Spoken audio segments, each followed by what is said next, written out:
আবেদন কৰিছোঁ আৰু আপোনালোকক সামৰণি দিবলগীয়া হৈছে। আমাৰ এই কথাটো আমি যিমান ভাবিছিলোঁ যথেষ্ট সংখ্যক গুণগ্ৰাহী ইয়ালৈ আহিছে।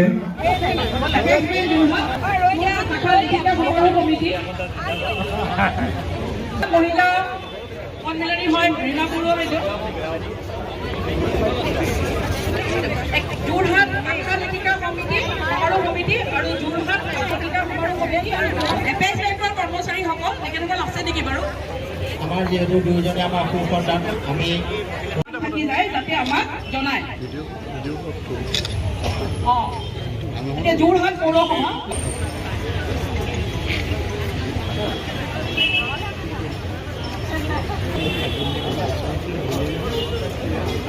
আৰু NHY আছে আমাৰ মাজত, তেখেতসকলকো আমি আমন্ত্ৰণ জনাম। কিন্তু আমি যেনেধৰণে আমাৰ নাম দিয়া হৈছে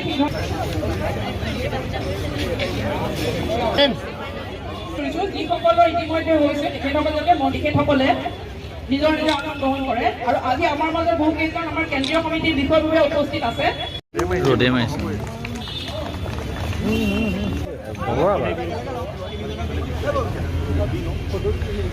দিগন্ত দা এতিয়া চাব।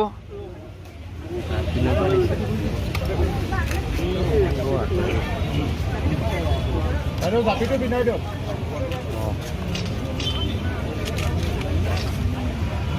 ইমান লৰাই চৰাই থাকো তহঁতি জানো দেই। বাকী দুজনকো দি দিয়ক একেলগে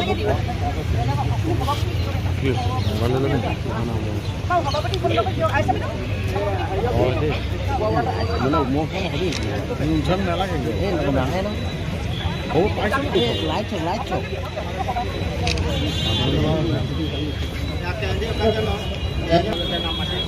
সুবিধা পাব।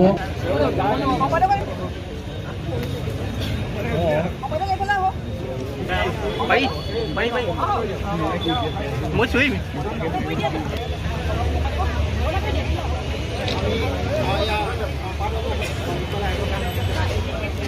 আমি আশা ৰাখিম যে কেন্দ্ৰীয় প্ৰধান সম্পাদকগৰাকীয়ে অসম সাহিত্য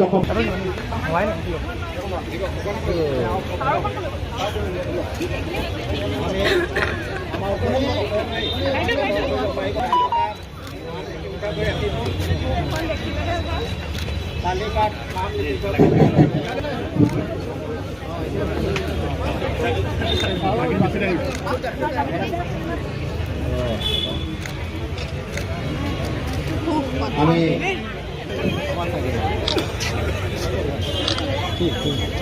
আমাৰ সভাপতি সম্পাদক আৰু উপসভাপতি অভিযোগ কৰিছোঁ, যিবিলাক সংগঠনে ইতিমধ্যে ৭০টাতকৈ অধিক সংগঠন আছে। হৰিসভা মন্দিৰ সমিতি, লক্ষ্মী ইউনিয়ন বেংগলী ক্লাব, মিত্ৰদেৱ মহন্তৰ পৰিয়ালবৰ্গ, প্ৰাক্তন ছাত্ৰ সতীৰ্থ সন্মিলন শিৱসাগৰ, পবিত্ৰপ্ৰাণ ভট্টাচাৰ্য, প্ৰাক্তন ছাত্ৰ সতীৰ্থ সন্মিলন শিৱসাগৰ, পবিত্ৰপ্ৰাণ ভট্টাচাৰ্য, সাংস্কৃতিক মহাসভা যোৰহাট জিলা সমিতিৰ হয় যোগেন নেওগ, মহিলা সমিতি, সম্প্ৰীতি সংঘ বৰপুৰ যোৰহাট, যোৰহাট জিলা বক্সিং সংঘৰ হয় জ্যোতিষ কুমাৰ বৰদলৈ, তৰাজান মহিলা চৰৰ হয় ৰীণা বৰুৱা আৰু মঞ্জুলা বৰদলৈ, ভূপেন হাজৰিকা পূৰ্ণাংগ মূৰ্তি নিৰ্মাণ সমিতিৰ হয় বিপুল হাজৰিকা, পদৌ লিচুবাৰী শাখা, পটিয়াগাঁও শাখা সাহিত্য সভা, প্ৰণৱেন্দ্ৰ বৰা আজীৱন সভ্য ব্যক্তিগতভাৱে জনাব। পূৰ্ব পৰিৱেশ, এনেকুৱা পৰিৱেশ অসম সাহিত্য সভাৰ সভাপতি নিৰ্বাচনৰ পিছত আগতে হৈছে নাই মই নাজানো, কিন্তু আজি মোৰ চকুলো টপ টপকৈ পৰিছে। ৰাইজৰ এই যিটো স্নেহ বা শ্ৰদ্ধা, এইটো মোৰ কাৰণে নহয়, অসমৰ ৰাইজে দিয়া এই চকীখনৰ কাৰণে। বসন্ত কুমাৰ গোস্বামীৰ অস্তিত্ব ইয়াত নাথাকে, ইয়াত আছে অসমৰ ৰাইজে আগবাঢ়ি দিয়া এই অতুলনীয় আসনখন।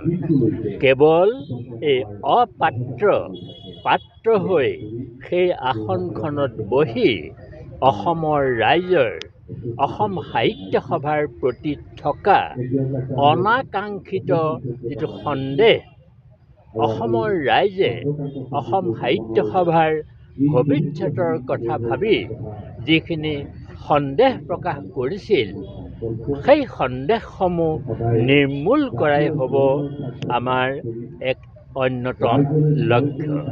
আজি মোৰ সেই কথাটোৱেই অনুভৱ হৈছে যে যিটো অনুষ্ঠানৰ অসমৰ ৰাইজৰ প্ৰতি ইমানেই প্ৰাণ শক্তি আছে, ইমানেই শ্ৰদ্ধা আছে, সেই অনুষ্ঠানটোক কেৱল বিষয়ববীয়াসকলে আগবঢ়াই নিব পাৰিলেই বিষয়ববীয়াসকলে অসম সাহিত্য সভাক অনাকাংক্ষিত যিখিনি বিপদ বিঘিনি বিতৰ্ক ইয়াৰ পৰা আঁতৰাই ৰাখিবৰ কাৰণে সকলোকে সভাপতিয়ে মই অকলেই নহয়, প্ৰধান সম্পাদক আৰু উপসভাপতি ডাঙৰীয়ায়ো এই কাৰ্যত নিশ্চয় তেখেতসকলে আমাৰ লগত সহযোগ কৰি অসমৰ ৰাইজৰ যিটো বাঞ্ছিত লক্ষ্য, সেই বাঞ্ছিত লক্ষ্যত উপনীত কৰাবলৈ আমাক শক্তি দিব।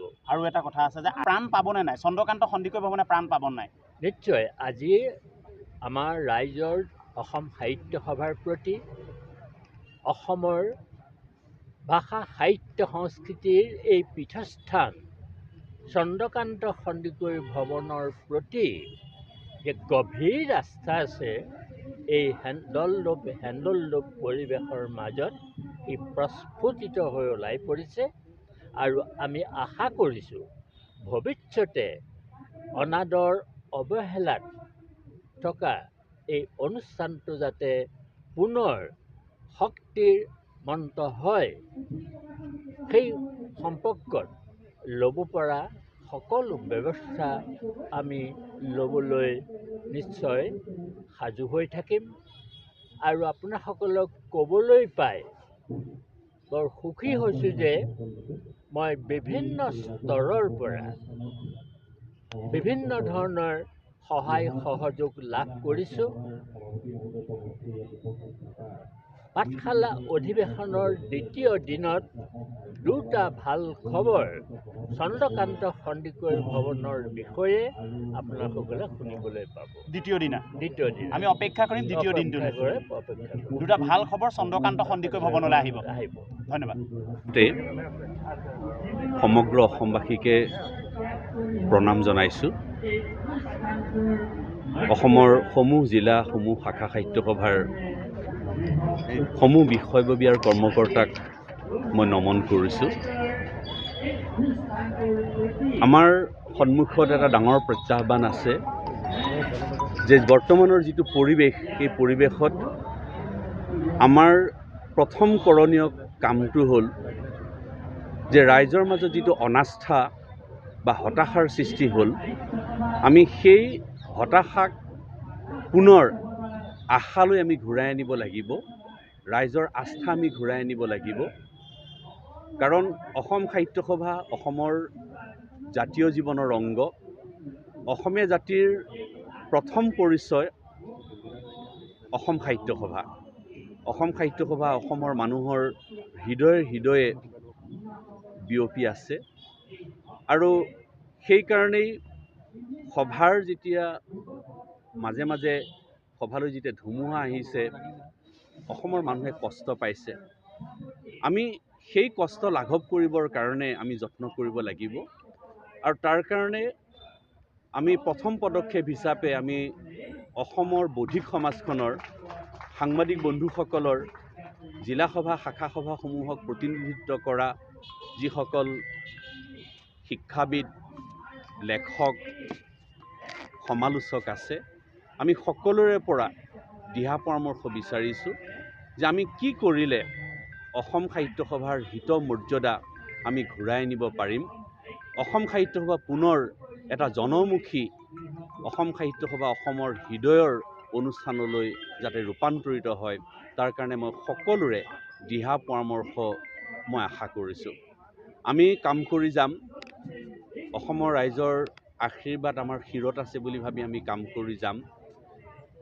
আমাক সততে সকলোৱে যাতে সহযোগ কৰে, সকলোৱে যাতে সহায় কৰে, আমি আশা কৰিছোঁ। আমাৰ দূৰভাষ নম্বৰসমূহ আমি সকলোৱে উপলব্ধ হোৱাকৈ আমি দিম। কেতিয়াবা যদি আমাৰ কোনোবাখিনিত ভৰি পিছল খায়, আপোনালোক সকলোৱে আমাক পোনপটীয়াকৈ দিহা পৰামৰ্শ দিব পাৰিব, আমাৰ ভুল আঙুলিয়াই দিব পাৰিব। মই সেইকাৰণে সকলোকে কৈছোঁ যে ৰাজহুৱাভাৱে সমালোচনা কৰাতকৈ যদি আমি কিবা কৰিবলগীয়া থাকে, যদি আমাৰ ক'ৰবাত কিবা ভুল হয়, তেতিয়াহ'লে পোনে পোনে আমাক দিহা পৰামৰ্শ দিব, তৎক্ষণাত ফোন কৰিব পাৰিব, হোৱাটছএপত মেছেজ দিব পাৰিব। আৰু আমি কাৰ্যালয়ত থকা সময়ত আমাক আহিও আমাক পোনে পোনে দিহা পৰামৰ্শ দিব পাৰিব। কাৰণ আমাৰ সকলোৰে এটাই লক্ষ্য যে সভাক আগবঢ়াই লৈ যাব লাগে। সভাৰ নতুন প্ৰজন্মৰ মাজত আমি সভাক জনপ্ৰিয় কৰিব লাগে। আমি লেখক সাহিত্যিকসকলক উৎসাহিত কৰিব লাগে, উৎসাহিত কৰিব লাগে।